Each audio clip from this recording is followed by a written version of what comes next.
Shalom Chavrim, and welcome to the Ben-Nun Institute of Biblical Research and Middle Studies. Tonight, I keep finding myself getting sidetracked on where I feel like that we may end up going, and I recently got a video from a good friend of mine, Chris Ray, up in Canada, and he was talking a little bit about the Temple Institute and the things that they are doing. I actually have their website up on my screen right now, and they are making mock runs for the third temple, for the actual services that will be held there. The priests are doing these runs, and I find it very interesting. In fact, doing a little research before coming on tonight, I wanted to take a look at just to see what might be some of the things that are being said, and found an interesting video with Rabbi Chaim Richman, and he was answering a lot of the questions that Obama had been stating, and it gave me a new respect for Rabbi Chaim Richman there, and his stand for Israel, and of course anyone that is passionate about bringing the third temple, such as Rabbi Chaim Richman, as well as my good friend Gershon Solomon, and Gershon is with the Temple Mount and Faithful Land of Israel movement. He's the president of that. I don't know though, as far as, is there a link between the two groups? Have they ever come together? Not really sure on that ground there, but I do know that they both have the same goal in mind, and that is to see the third temple rebuilt. And with so much move towards seeing the third temple be constructed, I have wondered what is stirring all of this. I posted a video on YouTube a couple of years ago, back in 2011, around September there. Actually, is when they were talking about a Palestinian state. And I titled the video, if I remember right, Benjamin Netanyahu will take control of the Temple Mount. And I was actually thinking that he would do it by the end of the year. And many things have happened since then. It did not happen, and but yet, at the same token, I know we're in that season. It looked like it would because of the push for the Palestinian state. And I wanted to share with you some scriptures on this, though. Before we get too far into this, I'd like to take you to the book in the Christian Bible, the book of Revelation, in chapter 11 and verse 1 there.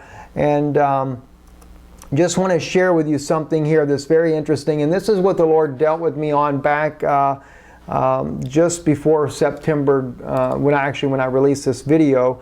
And at first I thought perhaps no one else had actually seen this, but I did find a couple other videos on the internet where a couple of other people that God had revealed the same to them as well. I think there was only 3 of us at the time. But when you read in Revelation, it says, "And there was given me a reed like unto a rod. And the angel stood, saying, Rise and measure the temple of God and the altar and them that worship therein. But the court which is without the temple leave out, and measure it not, for it is given unto the Gentiles, and the holy city shall they tread underfoot 42 months. That's 3.5 years. If you go by the ancient Jewish calendar that was a 360-day year calendar, it was based on 30 days in a month, according to the lunar cycle there, and not a sun cycle, not the 365-day year of the Gregorian calendar. And this is what was really important to me. I want to read it a little bit further, though, before I kind of start going into this here with you. He says, verse 3, "And I will give power unto my 2 witnesses, and they shall prophesy 1,260 days clothed in sackcloth." Again, we have another case. Anyone that knows anything about biblical prophecy, the 2 witnesses are the ones that come right here at the move of tribulation, as many people consider the 7 years of Daniel's or the last week of Daniel's 70th week that we read in the book of Daniel. Let me point out to you, though, a couple of very serious scriptures in this here, a couple of little parts of this here. One, we see it's obvious that right at the advent of the coming of the 2 witnesses, we're going to have a temple built, because God tells John to take a reed like unto a rod and measure. And then he says something interesting, though. He says, let me just find that little part of it there. Measure the temple and the altar and that worship therein. But the court which is without the temple leave out, and measure it not, for it is given unto the Gentiles, and the holy city shall they tread underfoot 42 months. Now, I think I mentioned this just the other night on the telecast there, but that is so profound when he says, for they shall tread, leave out the outer court, for it's given to the Gentiles, they will tread the holy city underfoot 42 months. Now, I made the comment that the city of the ancient city of David, or what they find on the outside of the walls, the current walls that were built by the Turks, there's a lot of remnant that has been dug up called the city of David. It goes outside the gate there on the eastern side, the southern, not the eastern gate, but the east south side of the temple there. And it's interesting, though, because what I have found interesting, this is also when you go out this gate here, this is where you come out and you'll actually go to where King David's tomb is, in that area there. This is where the Last Supper, the traditional site for the Last Supper, is at. And those of you that may not be aware of this, this is also where the Pope was given a seat at the Last Supper, at that place there, actually putting the property in the Vatican's hand, and then Shimon Peres pushing to call this spot the Vatican seat, the Pope's seat. Such a blasphemous move to begin with, to do something like this.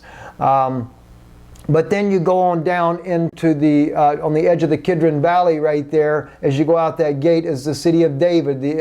And you can go into Hezekiah's tunnel. You can do a little tour that brings you out to the Pool of Siloam. Those of you that may have ever visited Israel, you would know what I'm talking about. But what's interesting then, this is where the city of David actually once was, the holy city, in other words.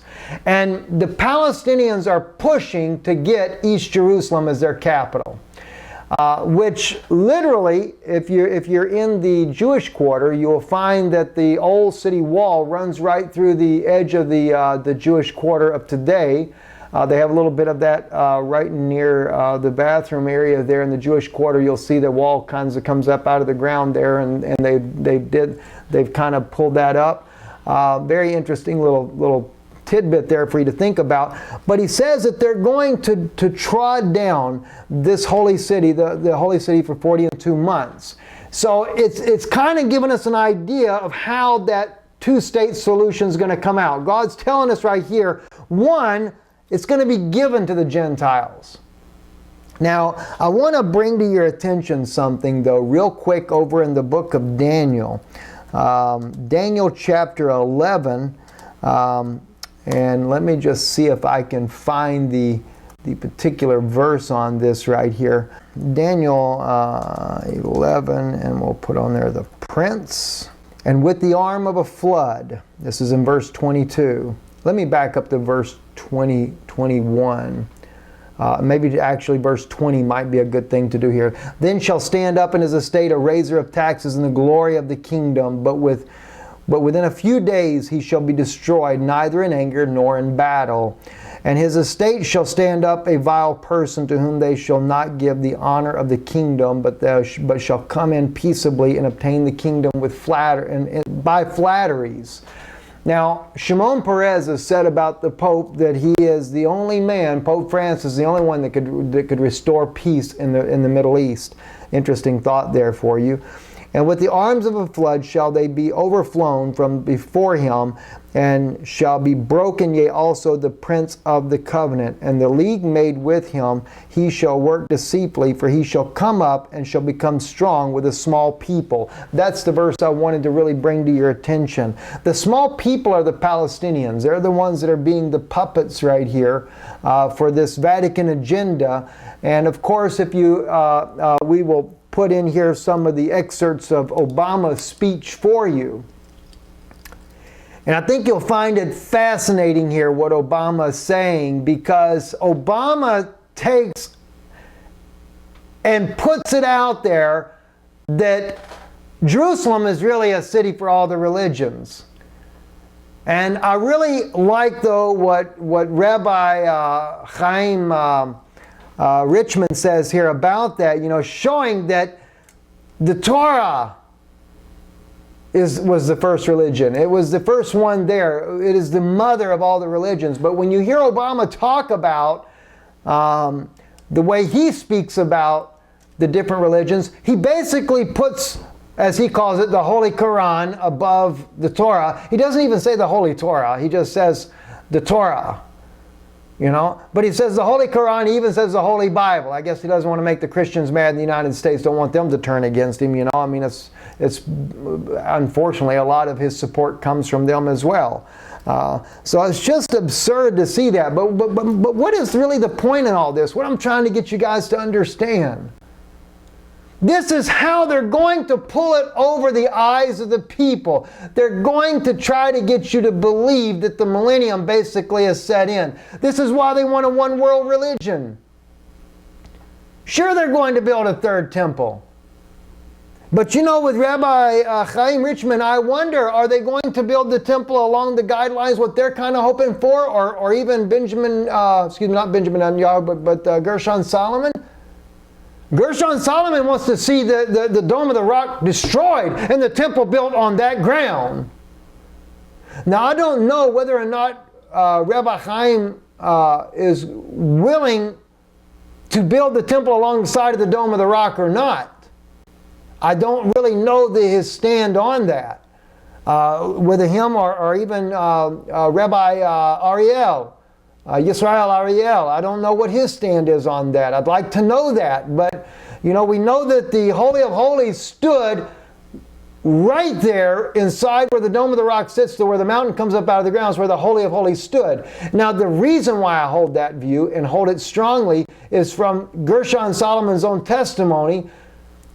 And he relayed this testimony to me. I know that he was my neighbor, so I know him well enough to know these things. But when when the 6-day war had completed and they had taken control of the Temple Mount, he was standing there with a couple of his comrades, and a man presents himself as a tourist guide, and they take Gershon and his friends around, and the man is showing them different places, and even took them inside where the Dome of the Rock was. And when they looked at the mountain there, the man says, "This is where the Holy of Holies once stood." Well, finally Gershon says to the man, he says, we really appreciate all that you're sharing with us, but why are you telling us this? And this man said to them, I have been sent from the presence of Almighty God to tell you that the things that you are seeing now is to let you know that the God of Israel is once again dwelling amongst His people. And anybody probably could have said that, but the very next thing that Gershon told me is what blew me away. He said, then the man turned around, and as he turned around, he vanished before their sight. Imagine that. So, question is, when and how will the temple be built? And what will be the purpose? Now, we know that the Antichrist would like to defame it. Satan wants to have his little 3.5-year reign inside and be able to stand in that temple as well. So there is a danger in all this that we would have. Anyway, so let me take you a little further here, though. Something that I think that is very important that we understand besides Daniel here. You know what? Let me take you to real quick. Let's take a look, though. When we're talking about Daniel's 70th week here. The last week, this is what we're coming up on. And by the way, the whole point of speaking about Revelation chapter 11, just so you know, it's a time frame. Do you realize when they build that temple there, or when a Palestinian state is enacted, your 70th week of Daniel begins at that moment? I mean, church, it's time to wake up. I tell you the other night about Rebecca and her going through the birth pains, and there's 2 nations in her womb, and they'll be separated when they come out. How can we miss this? How can we miss all the signs that are on the wall? They're everywhere in front of us. We got to wake up, church. You got to wake up your family. You got to wake up your loved ones. You got to do something to get people saved. Daniel chapter 9. Let's look at this. Let me just kind of take you a little bit into this here. This is the famous prophecy that we all know. 70 weeks, verse 24. Chapter 9, verse 24. Daniel. 70 weeks are determined upon thy people and upon thy holy city. Who's Daniel's people? It are the Jews. Not all the world. The Jewish people. And upon thy holy city. To finish the transgression, to make an end of sins, to make reconciliation for iniquity, and to bring in everlasting righteousness, and to seal up the vision and prophecy, and to anoint the most holy. Now, there are some groups that believe that when Yeshua came, it was fulfilled. We don't have time to get into that debate right there, but when Yeshua, when Jesus, when he came and he rode in on the donkey, that was his first advent as royalty. That happened to be, and he was cut off, because you have to remember the scripture says that Mashiach will be cut off in the midst of the week. Now we're going to read that in just a second. And then we end up with a week left over. So when it says here that the 70 weeks, in other words, when these 70 weeks are completed, it should bring in reconciliation for iniquity, and to bring in everlasting righteousness, and to seal up the vision. Excuse me, I don't want to forget the one that's very important. To finish the transgression, to make an end of sins. Israel has not recognized who her Messiah is. The only way as a people that God is going to pardon the iniquity that's going on in our life is to recognize who Mashiach is. Know therefore and understand that from the going forth of the commandment to restore and to build Jerusalem until Messiah the Prince shall be 7 weeks and 62 weeks. The street shall be built again, and the wall even in troublous times. And of course, when Ezra and then went back, and Nehemiah, they were given, the king had given the command that they could go back and rebuild the temple. It was definitely in troublous times. And after 62 weeks shall Messiah be cut off, but not for himself. And the people of the prince that shall come shall destroy the city and the sanctuary, and the end thereof shall be with a flood, and to the end of the war desolations are determined. Now, it's verse 26 is very important. After 62 weeks, that's 69 weeks in case you don't understand that math there, shall Messiah be cut off. There are some people, though, that they look at the last week and they say, well, Jesus was cut off in the middle of the week, of the last week. But if that be the case, we have a problem here, because it says, and after 62 weeks shall Messiah be cut off, but not for himself. And the people of the prince that shall come shall destroy the city and the sanctuary. In other words, after 69 weeks, the Messiah is cut off. When you look at the time frame biblically, from the time that Nehemiah's decree goes forth, Artaxerxes gives a decree for Nehemiah. They're allowed to go and rebuild the temple from that time there until Messiah rises in on Palm Sunday. You have exactly, according to 360 days in a year of a Jewish calendar, we have exactly 69 weeks. Or, what is that, 400 and, I forget the actual math on the years there, but I think it's like 400, 80 years or something like that. I may have that wrong, forgive me if I do. I didn't prepare for that particular thought there. But anyway, so what do we have? We have a week left then. And so therefore, and he was cut off. But he wasn't cut off 3.5 years later. See, what we have here is when we look at Revelation, it says that there's 42 months, 3.5 years. They build this temple, they make this negotiation. Now watch what we have here in Daniel. What does he say on down? And after 62 weeks shall Messiah be cut off, but not for himself, but the people. Okay, the prince, notice this, and the people of the prince that shall come. see, the prince that shall come, that's a future event. He tells you about a prince that's going to come, and that prince is not going to show up for nearly, 2,700 years after Daniel's prophecy. 2,000 years after the Messiah comes. But he identifies who he's from. He says he's of, see, and the people of the prince that shall come shall destroy the city and the sanctuary. What people? The Romans. The Romans destroyed the temple and the sanctuary. But they are of the prince that shall come. In other words, Rome, Vatican, you know.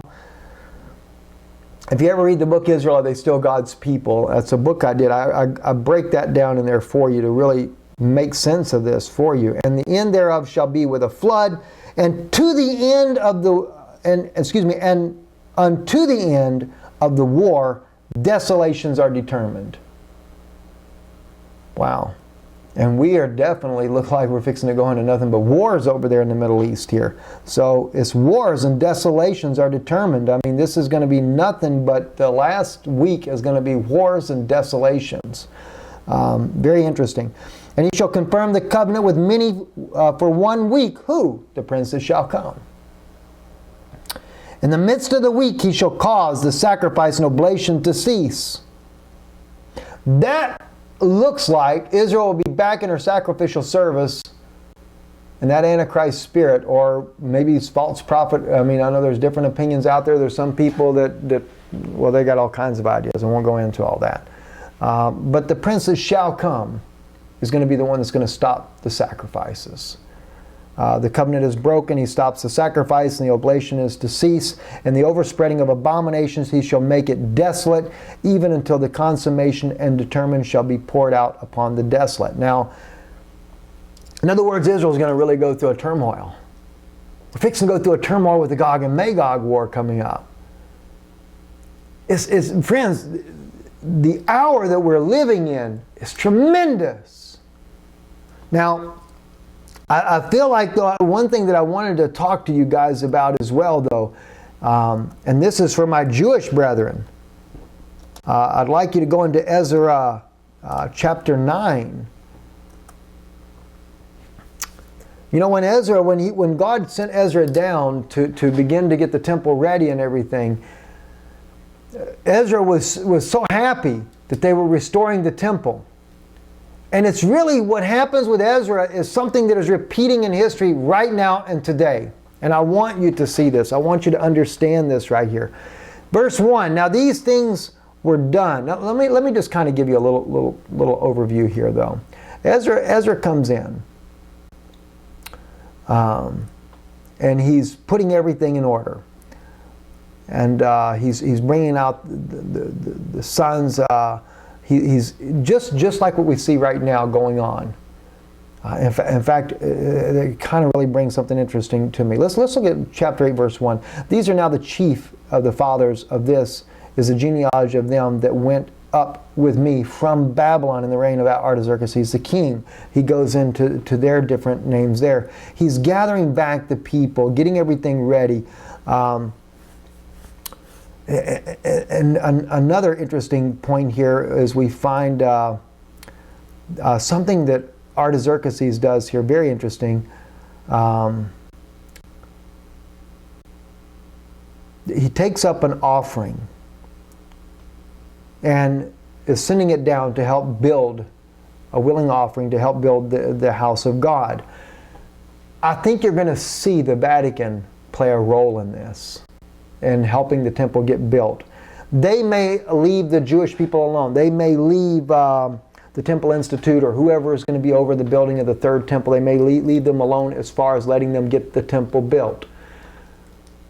But this is what this peace negotiation is all about as well. It's the only reason why Israel, I believe, is going to go along with this peace treaty that they're trying to make with Israel, that Ms. Levini from Israel with the Palestinian Authority there and their negotiation members there. This is going to be the only thing that will really get the Jews to go along with this two-state solution, is they're going to allow the third temple to be built on the Temple Mount. Now, I could be wrong in this. We may see a war take place over there any day now, and they may end up destroying the Dome of the Rock.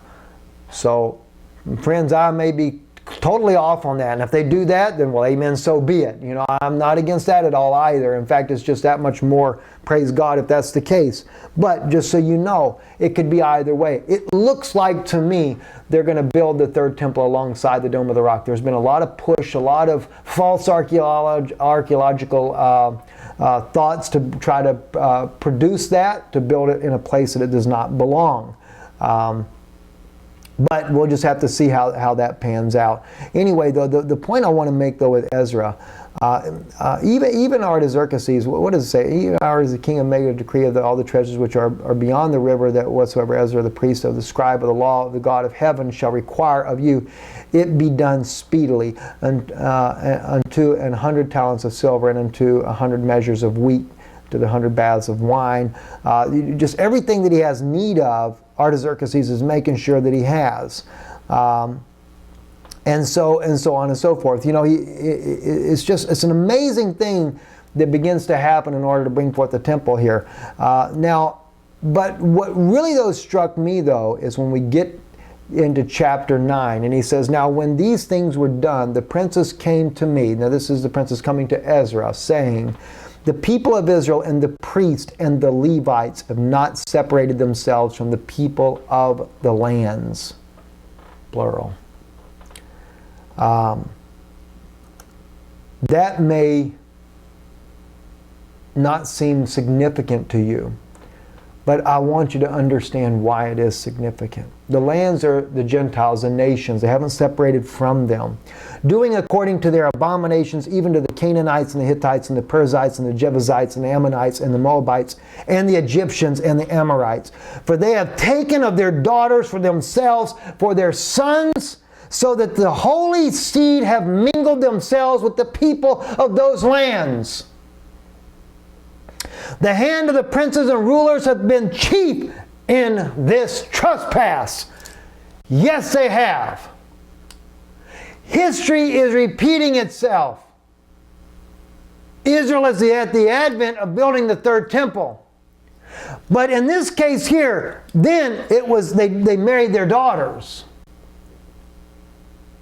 I mean, notice who's the most guilty. Yea, in the hand of the princes and the rulers have been chief in this trespass. The politicians. What are you doing? Shimon Peres, Miss Lavini, the princes, the rulers. You're marrying in with the world.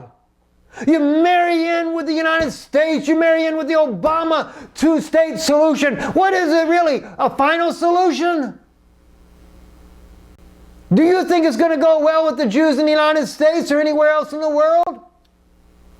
When they're trying to pass even Sharia law in the United States? I mean, come on, wake up! You know, people need to wake up what's going on. My brothers in Israel, you need to wake up.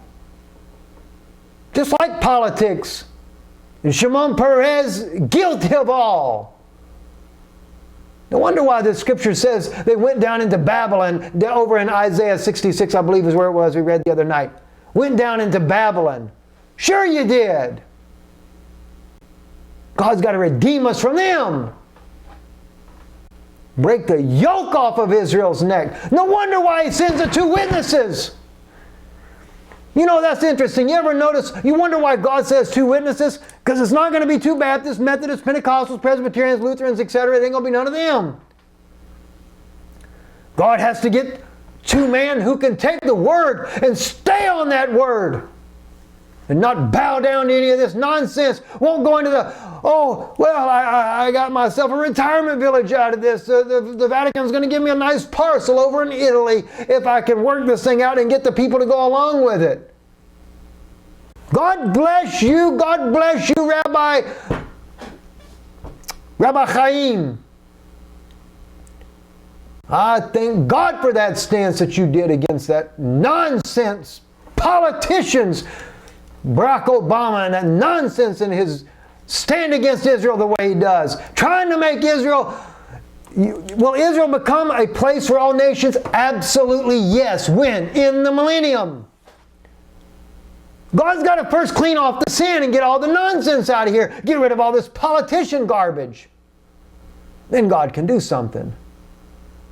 Let me tell you something. You ever notice when Elijah goes to get Elisha? This will be something for you to think about. When he goes to get Elisha, what does he do?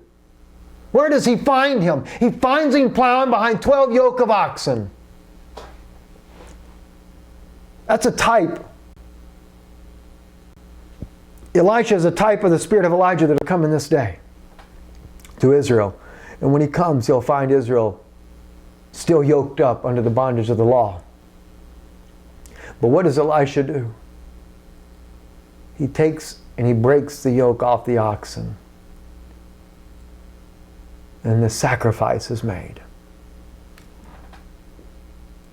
Could it be that the first sacrifice that is made in Israel will be right after the yoke is broken? It's interesting. Something to think about. God bless you. Thank you for watching this broadcast. If you would like to be a part of this ministry, you can send your tax-free gift to Ben-Nun Institute at 12537 Gemstone Crescent, Fort Myers, Florida 33913, or you can give securely online at www.israelreturns.com. For more resources, visit our website again at www.israelreturns.com. Also, please visit our YouTube channel, Ben-Denoon. We would like to thank some of our valued friends for making this broadcast possible. Thank you for being with us. We trust that tonight's program has been a blessing.